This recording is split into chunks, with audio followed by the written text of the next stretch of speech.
Shkreli? Yes, sir. See, there you can answer some questions. That one didn't incriminate you. I just want to make sure you understand you are welcome to answer questions, and not all of your answers are going to subject you to incrimination. You understand that, don't you? I intend to follow the advice of my counsel, not yours. I just want to make sure you're getting the right advice. You do know that not every disclosure can be subject to the Fifth Amendment assertion. Only those that are that you reasonably believe could be used in a criminal prosecution or could lead to other evidence. I intend to use the advice of my counsel, not yours. Do you also understand that you can waive your Fifth Amendment right? You gave an interview to a television station in New York where, if I understood you correctly, you couldn't wait to come educate the members of Congress on drug pricing, and this would be a great opportunity to do it. So do you understand you can waive your Fifth Amendment right? On the advice of counsel, I invoke my Fifth Amendment privilege against self-incrimination and respectfully decline to answer your question. Well, Mr. Chairman, I'm vexed. He's been willing to answer at least one question this morning. That one didn't subject him to incrimination. I don't think he's under indictment for the subject matter of this hearing. So the Fifth Amendment actually doesn't apply to answers that are not reasonably calculated to expose you to incrimination. And even if it did apply, he's welcome to waive it. And I listened to his interview. And he didn't have to be prodded to talk during that interview. He doesn't have to be prodded to tweet a whole lot or to show us his life on that little webcam he's got. So this is a great opportunity if you want to educate the members of Congress about drug pricing or what you called the fictitious case against you, or we can even talk about the purchase of is it Wu-Tang Clan? Is that the name of the album? Name of the group?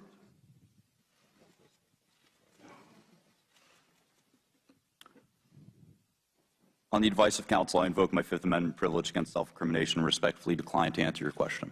Mr. Chairman, I am stunned that a conversation about an album he purchased could possibly subject him to incrimination. But if the gentleman is correct. I understand that Mr. Shkreli is under indictment, but it is not the intention to ask him questions about that topic. So if I understand it correctly, we're not going to ask him questions that are going to be in the subject matter of his current pending criminal charges. And if we were to get close to one or in the gray area, he's welcome to assert his Fifth Amendment privilege there. And if we stay away from the subject matter of his indictment, he is, some could argue, has a legal obligation to answer under Casgar versus United States, but certainly has the right to do so, as he did in the television interview and as he does quite frequently on social media. Correct. Trying to. Mr. Chairman, may I be recognized for a moment? No, you will not. No, you're not allowed to. Under the House rules, you have not been sworn in. Thank you, Jimmy. We will not waver in our commitment to see that justice is done for this terrible act in Benghazi. And make no mistake, justice will be done. That was the President of the United States over a year ago. We're investigating exactly what happened, but my biggest priority now is bringing those folks to justice. That was the President of the United States over a year ago. No one has been arrested. No one has been prosecuted. No one has been brought to justice. We don't even have access to the witnesses. You and the media were good enough for my 16 years as a prosecutor not to tell me how to do my job. And so far in Congress, y'all have been good enough not to tell me how to do my job. I'm not telling you how to do your job. But I'm going to ask you some questions, and if you can't answer these questions, then I'll leave you to draw whatever conclusion you want to draw about whether or not the media has provided sufficient oversight. Can you tell me why Chris Stevens was in Benghazi the night that he was killed? Do you know? Does it bother you whether or not you know why Chris Stevens was in Benghazi? Do you know why we were the last flag flying in Benghazi after the British had left and the Red Cross had been bombed? Do you know why requests for additional security were denied? Do you know why an ambassador asking for more security days and weeks before he was murdered and those requests went unheeded? Do you know the answer to why those requests went unheeded?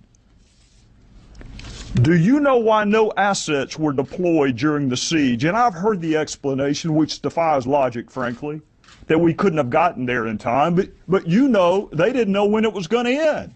So how can you possibly cite that as an excuse? Do you know whether the president called any of our allies and said, can you help? We have men under attack. Can you answer that? Do any of you know why Susan Rice was picked? The Secretary of State did not go. She says she doesn't like Sunday talk shows. That's the only media venue she does not like, if that's true.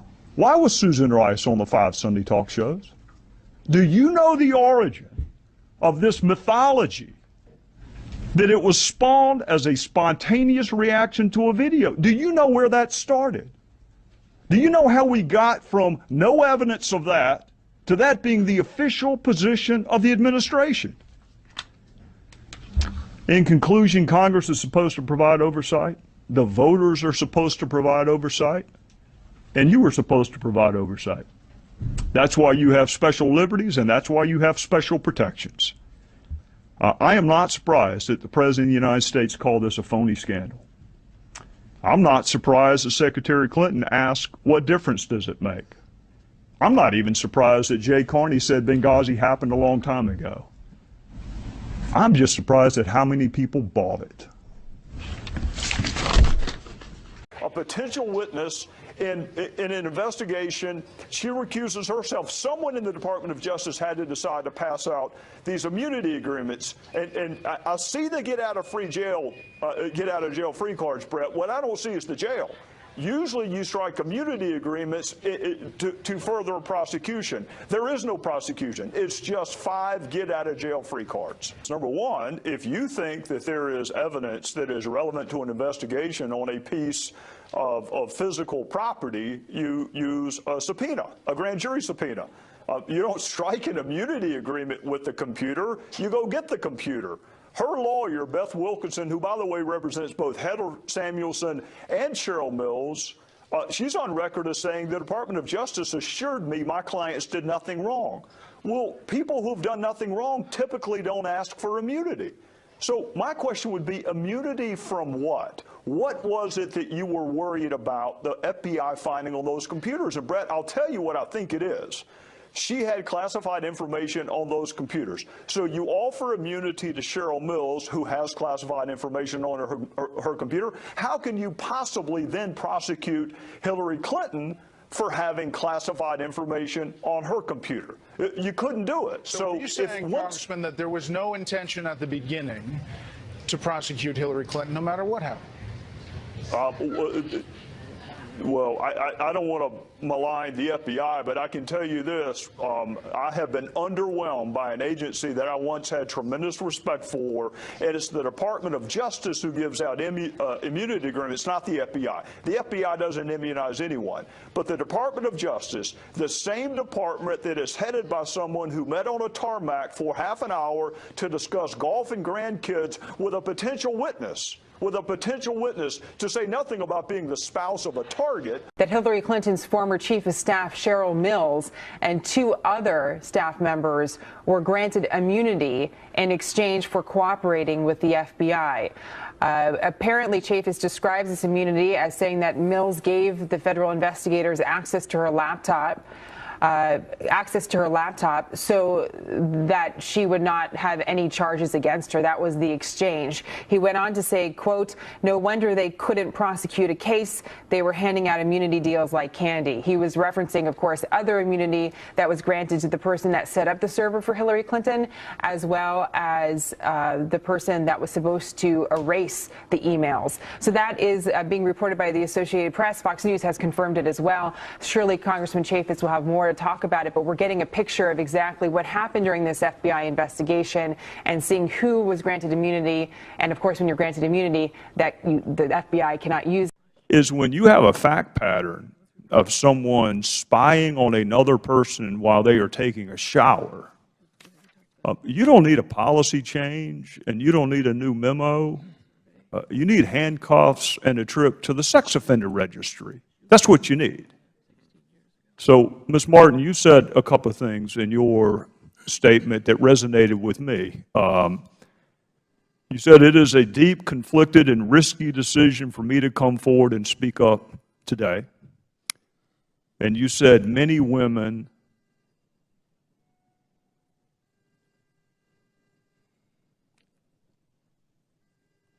feel shame and fear of coming forward to report misconduct and cannot bring themselves to be the ones who have the difficult and painful task of speaking up.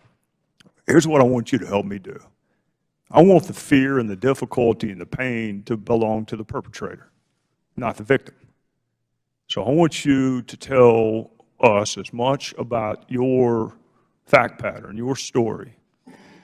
And I want you to stop and cite all those instances where something more could have been and should have been done. And do it on behalf of the women who maybe don't have the ability to speak up like you do. Thank you, Congressman, for this opportunity. It is a very painful and conflicted position that I'm in right now. This happened. I was a victim of Peeping Tom at Grand Canyon in 1987. It was a very difficult and painful experience for me. I reported it to 2 supervisors immediately that first day, that I was able to positively identify a park ranger in uniform that was peering through my bathroom window. I reported it to 2 supervisors. Visibly shaken. It was very, very difficult for me to do. It was very embarrassing. I didn't think anybody would actually even believe me that something like this had happened to me. I was given options. I could say nothing and move on. I could file an EEO complaint or a criminal complaint. I had to think about that for a couple of days as to how I wanted to proceed. I was just starting my career in the federal service in my early 20s, and I just did not want to make this an issue. I just did not want to come forward and admitting a complaint like this early in my career and be labeled as a troublemaker. In the end, what I agreed to was a conference or a sit-down with the 2 supervisors that I reported this to, along with the perpetrator. He apologized to me. He assured me that this had never happened before and that it'll never happen again. And so for me, this has been with me my entire career. And so when I think of zero tolerance, I think this is where this was the hardest part for me, it just did not feel like zero tolerance for me. I've had to live with this a long time. This particular individual continued to be moved through the Park Service and just recently retired. So for me, I believe that this was the tipping point for me to come forward and tell my story, that this is why I could no longer remain silent. There's a lot of other women out there that I represent that these very same things have happened, or very similar things, and they just fear that management will not take action, and then we become victims again for coming forward. So the perpetrator went on and finished his career with the Park Service and is now enjoying the perks of his retirement? That's my understanding. Well, I'll just say this. You should never have to choose between your career and justice, ever. You should be able to pursue both of them with all the vigor in the world. So I'm sorry it happened to you, and I appreciate the courage it takes to come and share your story. Oh, no, no, no, no. We cannot second guess. That is the one entity in this republic that can never be second guessed is the FBI. I find that fascinating, particularly coming from as many criminal defense attorneys as we have on the other side who made a dadgum living questioning the FBI.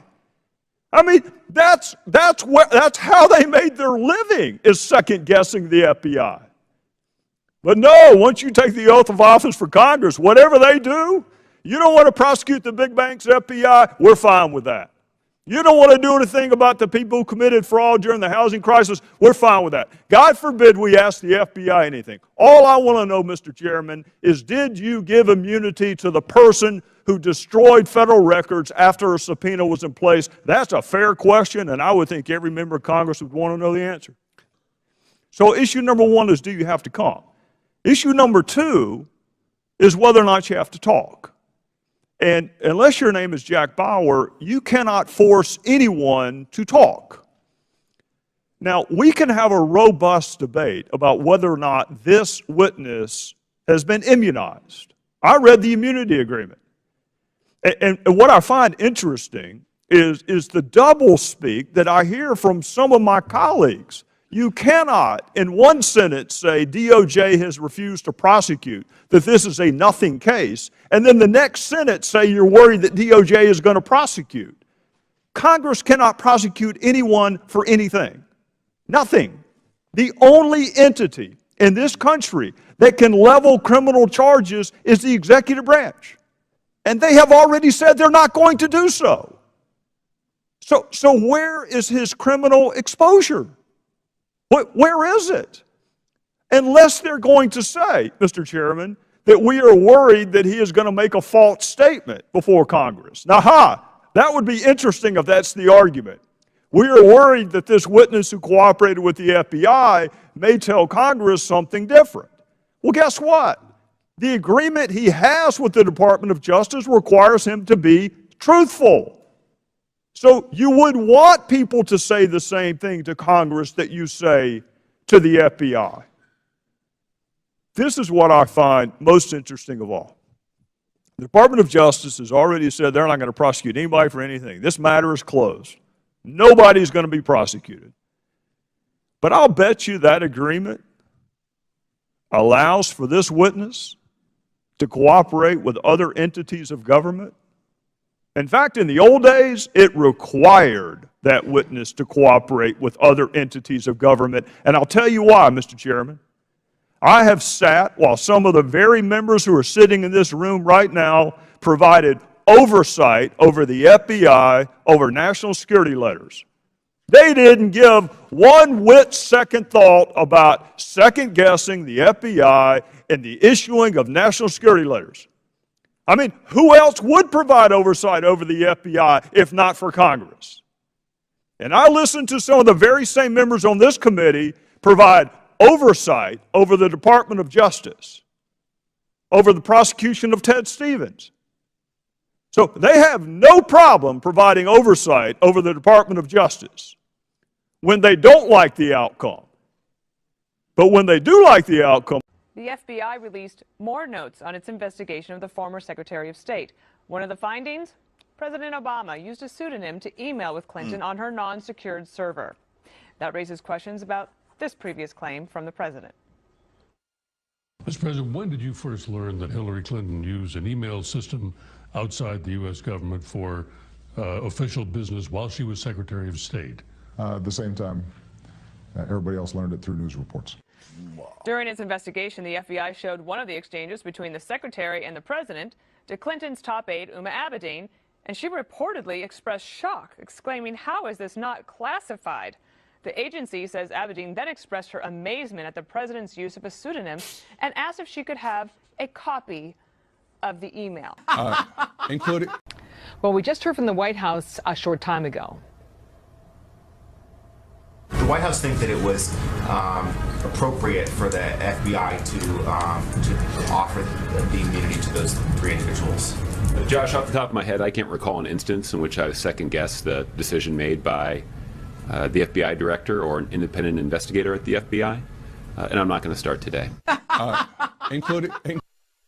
The Clinton campaign also released a lengthy statement after this reporting became public, accusing congressional Republicans of overblowing, the agreements. It reads in part, "This kind of agreement is not as unusual in such an inquiry as this, and it came after these aides had already given full interviews to the investigators." And the House Government Committee senior Democrat Elijah Cummings said Republicans will stop at nothing to tear apart the FBI's independent investigation to try to damage Secretary Clinton's presidential campaign.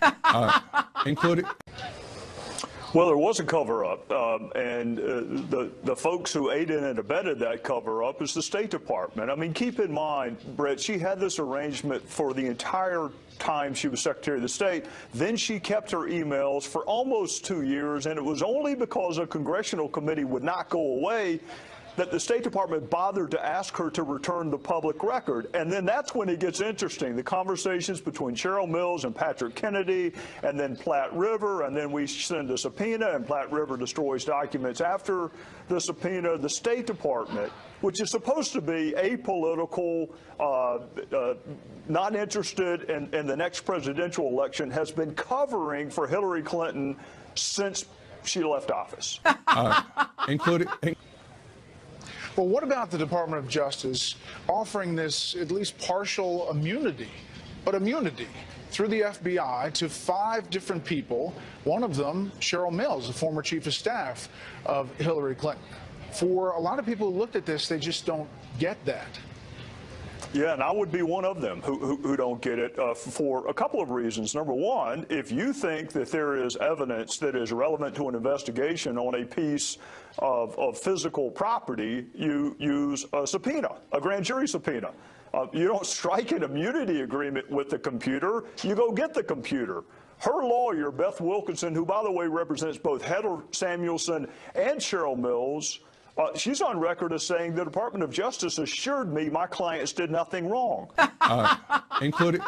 Well, people who've done nothing wrong typically don't ask for immunity. So my question would be, immunity from what? What was it that you were worried about the FBI finding on those computers? And Brett, I'll tell you what I think it is. She had classified information on those computers. So you offer immunity to Cheryl Mills, who has classified information on her computer. How can you possibly then prosecute Hillary Clinton for having classified information on her computer? Including.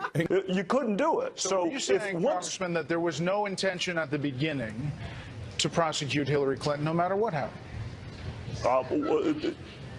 Well, I don't want to malign the FBI, but I can tell you this. I have been underwhelmed by an agency that I once had tremendous respect for, and it's the Department of Justice who gives out immunity agreements, not the FBI. The FBI doesn't immunize anyone. But the Department of Justice, the same department that is headed by someone who met on a tarmac for half an hour to discuss golf and grandkids with a potential witness, to say nothing about being the spouse of a target, a potential witness in an investigation. She recuses herself. Someone in the Department of Justice had to decide to pass out these immunity agreements. And I see the get out of jail free cards, Brett. What I don't see is the jail. Usually you strike immunity agreements to further a prosecution. There is no prosecution. It's just 5 get-out-of-jail-free cards. Including. Recommending to the House of Representatives to find Brian Pagliano in contempt of Congress for refusal to comply with the subpoena duly issued by the Committee on Oversight and Government Reform. Our first and only item for consideration today is a resolution and report recommending that the House of Representatives find Brian Pagliano in contempt of Congress for refusal to comply with the subpoena duly issued by the Committee on Oversight and Government Reform. The clerk will designate the report. Resolution recommending that the House of Representatives find Brian Pagliano in contempt of Congress for refusal to comply with the subpoena duly issued by the Committee on Oversight and Government Reform. I intend to offer an amendment in the nature of a substitute to the report, and without objection, we will call up the amendment in the nature of a substitute, and then I will recognize myself to give one statement on both the ANS and the underlying report. The clerk will designate the amendment. Amendment in the nature of a substitute offered by Mr. Chaffetz of Utah to the resolution recommending that the House of Representatives find Brian Pagliano in contempt of Congress. Without objection, the amendment is considered as read, and I now recognize myself for 5 minutes in a statement to report on the report and the ANS. Today, the committee will consider a resolution and report recommending Brian Pagliano be held in contempt of the House of Representatives. Subpoenas are not optional.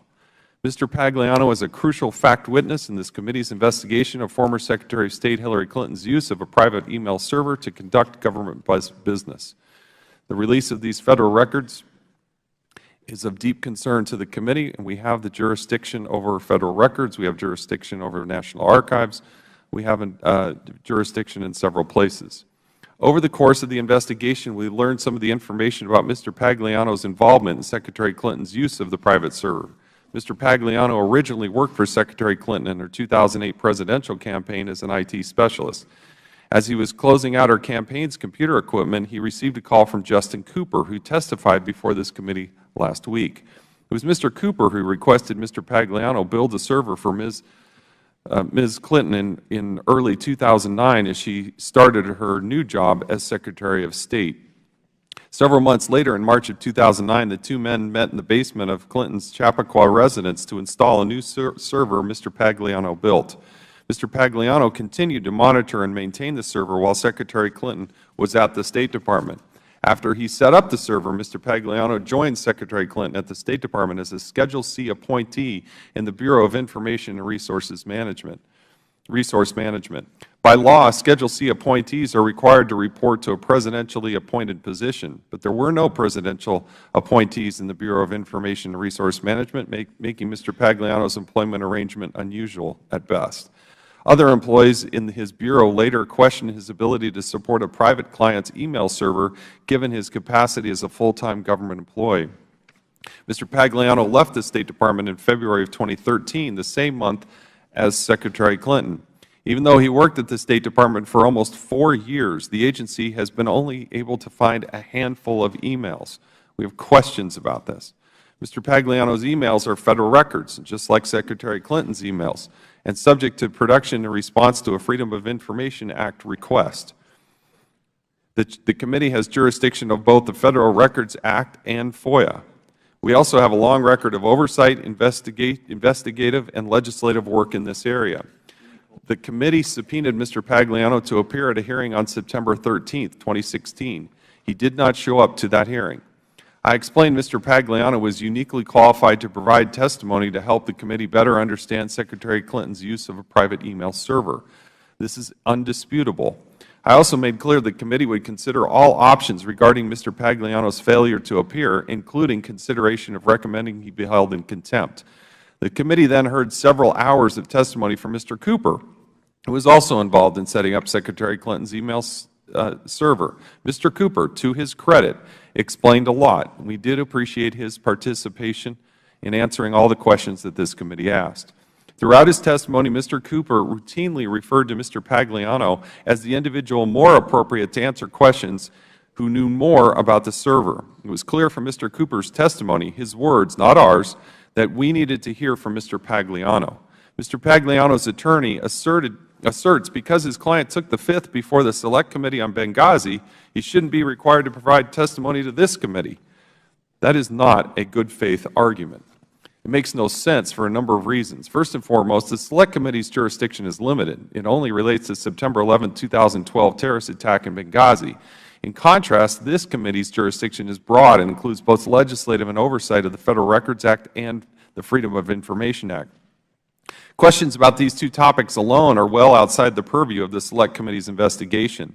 Secretary Clinton's emails and Mr. Pagliano's were subject to both of these laws. Mr. Pagliano could explain what he knew or what he was told about these laws.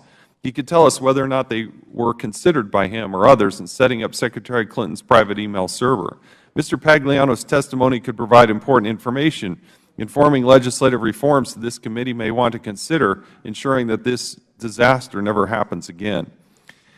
This includes reforms based on how he was able to prevent the State Department from locating most of his emails. Another key difference in last month, this committee had the benefit of reviewing the testimony Mr. Pagliano did provide during his interview with the FBI. The Select Committee never did see that 302. Nor was the Select Committee aware of the thousands of classified emails that traveled over Secretary Clinton's server when they spoke with Mr. Pagliano. This committee's questions are broader and more informed than any questions posed by the Select Committee, making a comparison unnecessary. Further, answering a number of these questions could never subject Mr. Pagliano to criminal liability. The Department of Justice has confirmed Mr. Pagliano was granted immunity before he spoke to the FBI.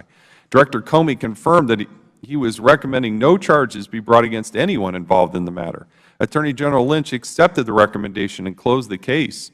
Under those circumstances, Mr. Pagliano has no fear of criminal liability preventing him from answering questions before this committee. The committee recessed its September 13th hearing with Mr. Cooper to give Mr. Pagliano another opportunity to show up and testify.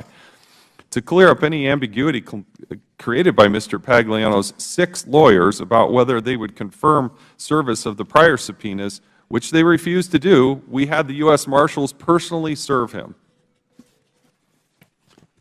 We scheduled the continuation of the earlier hearing for this morning, but once again, he failed to show. This committee cannot operate. It cannot perform its duty, nor can any committee of Congress, if subpoenas are ignored. A potential witness in an investigation, she recuses herself. Someone in the Department of Justice had to decide to pass out these immunity agreements. And I see the get out of jail free cards, Brett. What I don't see is the jail. Usually you strike immunity agreements to further a prosecution. There is no prosecution. It's just 5 get-out-of-jail-free cards. Number one, if you think that there is evidence that is relevant to an investigation on a piece of physical property, you use a subpoena, a grand jury subpoena. You don't strike an immunity agreement with the computer. You go get the computer. Her lawyer, Beth Wilkinson, who, by the way, represents both Heather Samuelson and Cheryl Mills, she's on record as saying the Department of Justice assured me my clients did nothing wrong. Well, people who've done nothing wrong typically don't ask for immunity. So my question would be, immunity from what? What was it that you were worried about the FBI finding on those computers? And, Brett, I'll tell you what I think it is.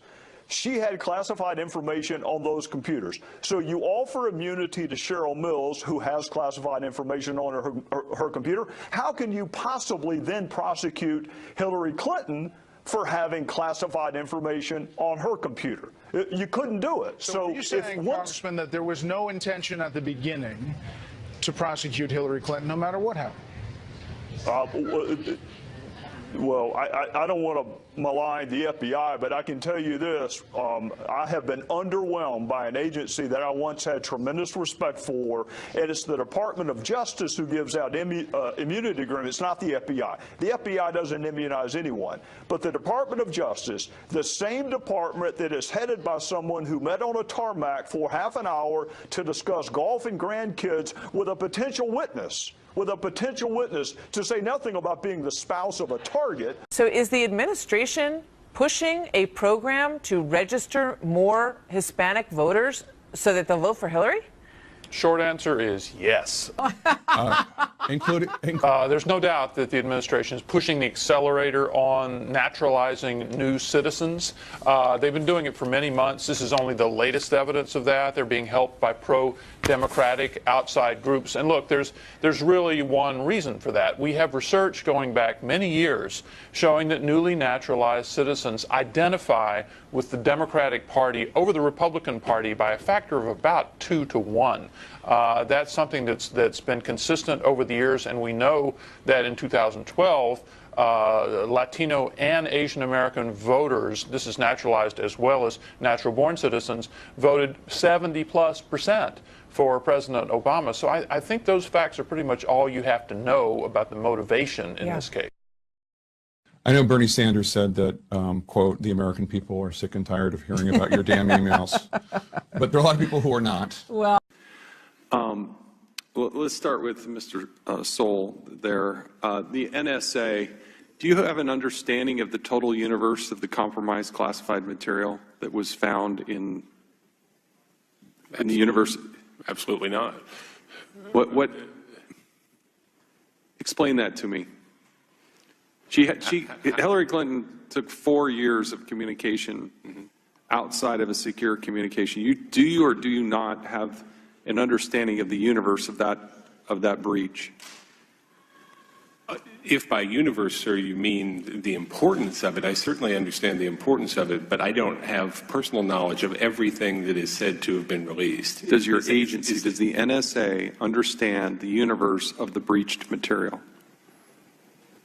My understanding is that every document that was referred to us, but I will want to talk more in closed session, sir, we had the opportunity to review, and I can give you the results of that in closed session. But do you have an accounting that shows that you have all of that there were untold tens of thousands of things that were destroyed? We heard testimony from Under Secretary Kennedy just last week that they now have 14,900 additional emails plus tens of thousands that have been given to them in the last 30 days. So I'm asking if the NSA, how much classified information from NSA has been compromised in a non-secure setting? Sir, I'd have to speculate. I do not know that, and I don't know that we do know that, but I could take that back. And you'll get that to me by? Sir, I'll look. I don't know. A week, is that acceptable? That's fair. That's fair. Mr. Samuel, same question. Sir, while I prefer to discuss this in the closed session, yes, NGA is aware of and has reported back to Congress the extent of our equities found in those emails. Can you give us a general sense, though, of what percentage of the compromise do you believe you're aware of? Sir, again, I prefer to discuss that in a closed session.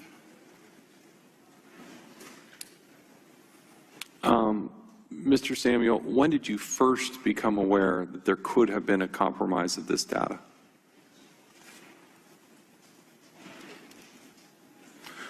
Sir, our agency started receiving requests last fall to look at this information in earnest, and that's when I first became aware of it.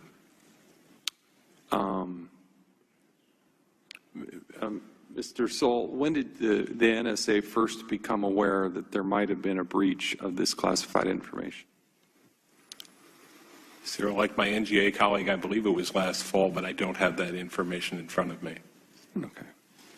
Just so members know that this criminal referral started because the Inspector General got word that there was classified information in a non-secure setting.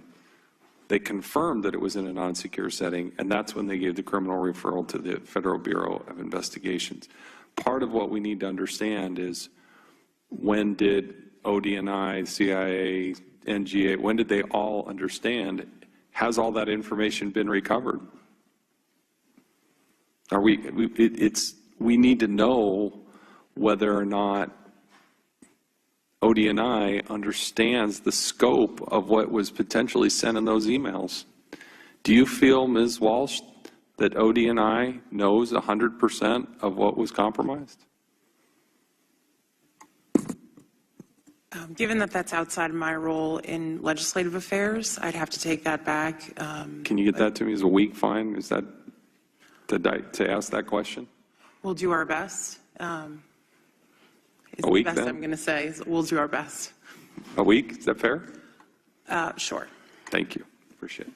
All right. Gentlewoman yields back. Do any other members have any other questions appropriate for an unclassified setting? Mr. Gosar is now recognized. Thank you, Mr. Chairman. Mr. Higgins, CIA collects a great deal of human intelligence. That is, it collects information from foreign individuals, often at the risk of that individual's life. Is that true? Yes. Are you aware that the State Department released some unclassified emails from Secretary Clinton with a FOIA redaction that said, quote, B3 CIA persons /org? Are you aware of that? I will admit I do not remember every classification marking on each of the emails that were released pursuant to the FOIA request. So let me get this straight. So CIA persons /org means information redacted with sensitive information about an individual organization affiliated with the CIA, correct? I will take your word for it. I don't have the FOIA manual in front of me, I'm afraid. So if information from a single or small group of CIA officers or agents makes it to our adversaries, that could present a huge risk for their safety, right? Sir, I wouldn't want to speculate without knowing what information we were discussing, and I'd prefer to.